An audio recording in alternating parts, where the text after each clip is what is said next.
7 मई 2025 को ऑपरेशन सिंदूर के जरिए इंडिया ने आतंकवादी अब्दुल रऊफ अजहर को न्यूट्रलाइज कर दिया। वही आदमी जिसका जर्नलिस्ट डैनियल पर्ल के मौत से कनेक्शन था। Tragic killing of Daniel Pearl of the Wall Street Journal.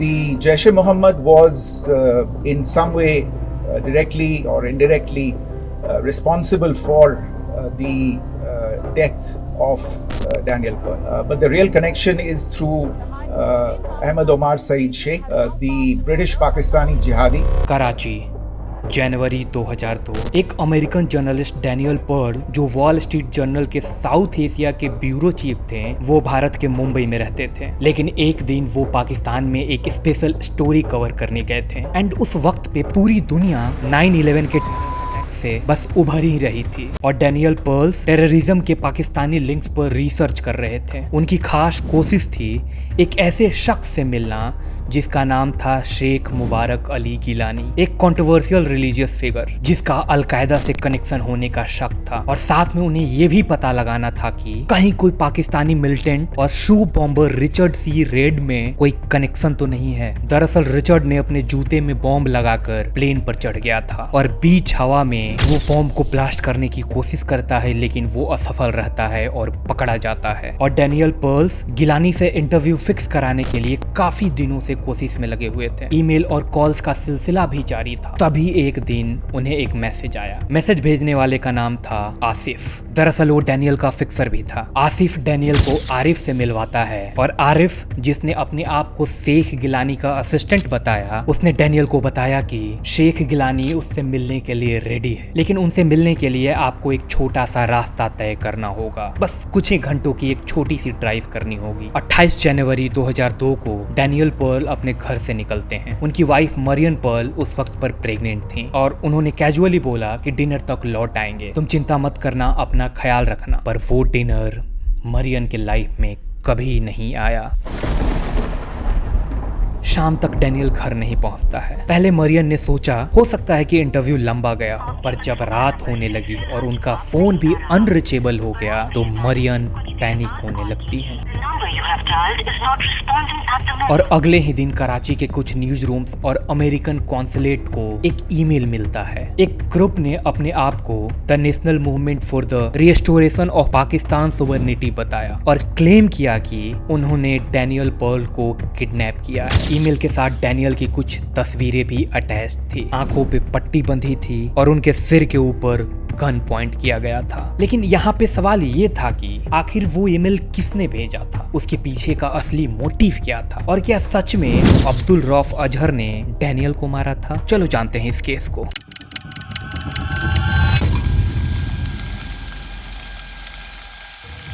लोग डैनियल के बदले में उनकी डिमांड बहुत सिंपल थी। जैसे अमेरिका के गुआंतनामो बे के जेल में बंद कुछ पाकिस्तानी प्रिजनर्स को रिलीज करे, वरना डैनियल पर्ल की जान जा सकती है। पर ये कोई ऑर्डिनरी किडनैपिंग नहीं थी और ना ही कोई ऑर्डिनरी डिमांड थी। जो लोग पिछले कुछ दिनों से डैनियल को फॉलो कर रहे थे, उन्होंने पहले ही एक परफेक्ट ट्रैप सेट कर रखा था। फेक ईमेल्स, फॉल्स प्रोमिसेस और केयरफुली प्लान्ड क्यूरेटेड कम्युनिकेशन के जरिए सब कुछ प्री मेडिटेटेड था। पुलिस ने जब इन्वेस्टिगेशन शुरू की तो उन्हें पता चला कि जो बंदा डैनियल का फिक्सर है आसिफ, वो उसे आरिफ से मिलवाता है। आरिफ उस मिलिटेंट ग्रुप हरकतुल मुजाहिदीन का पीआर मेंबर निकलता है एंड आरिफ का घर भावलपुर में ही था, जहां पे भारत ने मई 2025 में ऑपरेशन सिंदूर कंडक्ट किया है।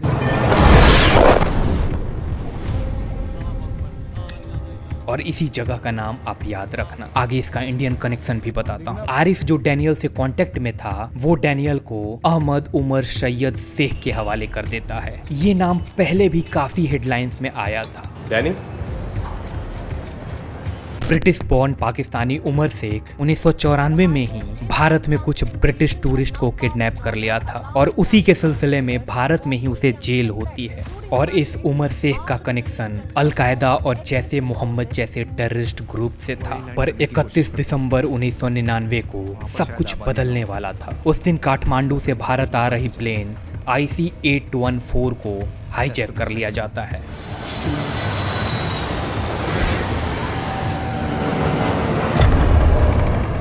और उसे कांधार में लैंड करवाया जाता है। उन हाईजैकर्स का डिमांड था कि उमर शेख और मसूद अजहर जैसे आतंकवादी को भारत छोड़ दे और उसके बदले में अपने नागरिक को वापस घर ले आए, और उस वक्त पे भारत सरकार को मजबूरन ये कार्य करनी पड़ी थी। फिर उमर शेख के साथ मसूद अजहर और उसके एक साथी को जेल से छोड़ दिया जाता है। एंड जिस हाईजैकर्स की वजह से इन लोगों को छोड़ा गया था उसमें से एक नाम था अब्दुल रऊफ अजहर का, जिसे कांधार हाईजैकिंग का मास्टरमाइंड भी बोला जाता है। We have evidence to show that hijackers were encouraged by Pakistan. And he is the brother of was the brother of terrorist Masood Azhar. Daniel Pearl को होटल से पिकअप करने के बाद उसे एक के बाद एक 3-4 अलग अलग जगह पर ले जाया गया। उनका डिजिटल कैमरा, फोन, नोटबुक्स, मतलब हर बिलोंगिंग्स को सीज कर लिया गया था। उसके बाद उनसे एक वीडियो भी शूट करवाई गई थी जिसमें वो अपनी आइडेंटिटी बताते हैं और साथ में एक फोर्स्ड वीडियो कॉन्फेशन भी था।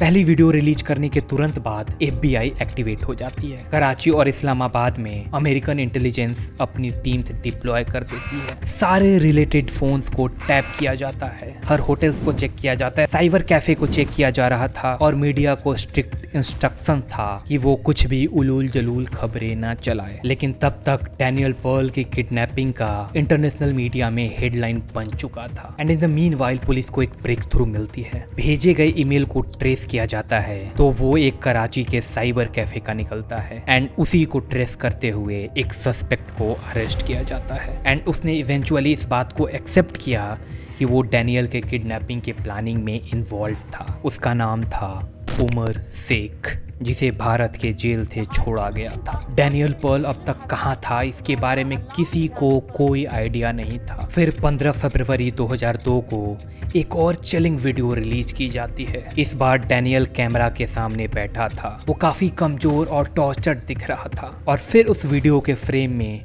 एक हाथ आता है, डैनियल के सिर को धड़ से अलग कर देता है। वीडियो देखते ही FBI और पाकिस्तान अथॉरिटीज में हल्ला मच गया था। दुनिया ने पहली बार एक जर्नलिस्ट के साथ हुआ इस लेवल का ब्रूटलिटी को देखा था। डैनियल की बॉडी ढूंढने में काफी दिन लग गए थे। मार्च के महीने में कराची के आउटस्कर्ट में करीब 10 टुकड़ों में एक बॉडी मिलती है और DNA टेस्ट से कंफर्म हो गया कि वो बॉडी डैनियल का ही है। मीडिया, गवर्नमेंट्स और जर्नलिस्ट कम्युनिटी सब स्टन्ड थे। एक जर्नलिस्ट जो सिर्फ सच ढूंढ रहा था, उसका फेट इतना ब्रूटल क्यों हुआ? इसका जवाब मिलना अभी भी बाकी था। पर असली सवाल ये था कि क्या उमर शेख ही मास्टरमाइंड था या फिर ये सिर्फ एक पॉन था किसी और के गेम में? द क्वेश्चन इज, फ्रेम में वो हाथ किसका था? ये अभी तक कंफर्म नहीं हुआ था। डैनियल पर्ल का जिस्म तो पाकिस्तान में था, लेकिन उसकी स्टोरी पूरी दुनिया के हेडलाइंस में घूम रही थी। It is my honor and privilege to welcome you to the Daniel Pearl Memorial Lecture.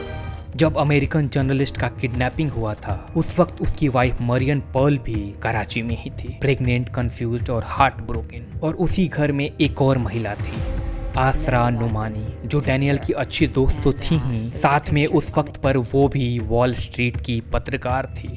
He was trying to get into the network of terrorism.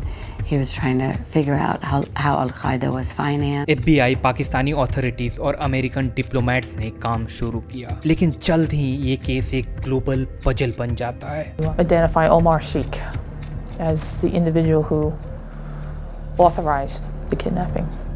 Police ने जिस उमर शेख को अरेस्ट किया था, ये बंदा कोई आम आदमी नहीं था। ये लंदन स्कूल ऑफ इकोनॉमिक्स का ग्रेजुएट था, लेकिन एक्सट्रीमिस्ट आइडियोलॉजी से भरपूर भरा हुआ था। क्षतिग्रस्त बोल सकते हो। पहले ही उस पर कई टेरर एक्टिविटीज के केसेस पेंडिंग थे। जब उमर शहीद को अरेस्ट किया गया तब भी पुलिस को क्लैरिटी नहीं थी कि डैनियल का मर्डर किसने किया है, उमर ने या किसी और ने। 15 फरवरी 2002, सबसे बुरा दिन। इन्वेस्टिगेटर्स को एक घटिया क्वालिटी की वीडियो मिला जिसने सब कुछ बदल दिया। ये वीडियो डैनियल पर्ल के बिहेडिंग का था। इस वीडियो में दिखाया गया कि कैसे उसकी जान ली गई थी, सिर्फ इसलिए क्योंकि वो जर्नलिस्ट था, अमेरिकन था, यहूदी था और सच के करीब जा रहा था। ये वीडियो ना सिर्फ हॉरिफाइंग था बल्कि सिंबॉलिक भी। सिंबॉलिक मतलब ये दिखा रहा था कि टेररिज्म का फेस कितना रूथलेस और ब्रूटल हो सकता है। इस वीडियो ने वर्ल्ड मीडिया को झटका दिया था। सबसे बड़ा सवाल उठने लगा था कि क्या सच कहना अब एक क्राइम बन गया है और क्या सच को ढूंढने का अंजाम ये हो सकता है। पुलिस इन्वेस्टिगेशन ने कंफर्म किया कि उमर शेख ने ही डैनियल के किडनैपिंग का प्लान बनाया था। कुछ लोकल जिहादी सेल के नाम भी सामने आता है, जिसमें कराची के कुछ लोकल्स भी शामिल थे, वहाँ के कुछ पुलिस वाले भी शामिल थे और इसी नेटवर्क ने डैनियल को ट्रैप किया था, उसे फॉल्स इंटरव्यूज के नाम पर बुलाया था और फिर उसे किडनैप कर लिया गया था। जुलाई 2002 में उमर शेख और उसके 3 साथी को गिल्टी डिक्लेयर कर दिया जाता है। उमर को डेथ सेंटेंस दी जाती है। कोर्ट के डिसीजन ने डैनियल के परिवार को कुछ रिलीफ जरूर दिया, लेकिन कुछ सवाल अभी भी जिंदा थे, कुछ इंसाफ के सवाल अभी भी जिंदा थे। इन सारे घटना पर मरियम ने एक किताब भी लिखी है, अ माइटी हार्ट, जिसमें उसने अपने हस्बैंड की ब्रेवरी, अपने खुद के इमोशंस और इन्वेस्टिगेशन के प्रोसेस को डॉक्यूमेंट किया है। और इस किताब पर एक हॉलीवुड में फिल्म भी बनी थी, जिसमें एंजेलिना जोली मरियम पर्ल का रोल प्ले की थी और भारत के लेट इरफान खान इन्वेस्टिगेटर का रोल प्ले किए थे। लेकिन साल 2020 में एक शॉकिंग ट्विस्ट सामने आता है। पाकिस्तान सुप्रीम कोर्ट ने उमर शेख की डेथ सेंटेंस को ओवरटर्न कर दिया। The High Court in Pakistan's Sindh region has now passed an order allowing Daniel Pearl's killers to walk free, and the suspects, including Omar Sheikh, are to be released and put on the exit control list immediately. Daniel के parents ने फिर से justice के लिए लड़ना शुरू किया। वो एक बार फिर से पाकिस्तान के सुप्रीम कोर्ट का दरवाजा खटखटाते हैं, लेकिन अफसोस उन्हें कुछ हासिल नहीं होता है। 2 petitions were filed by the family of late Daniel Pearl.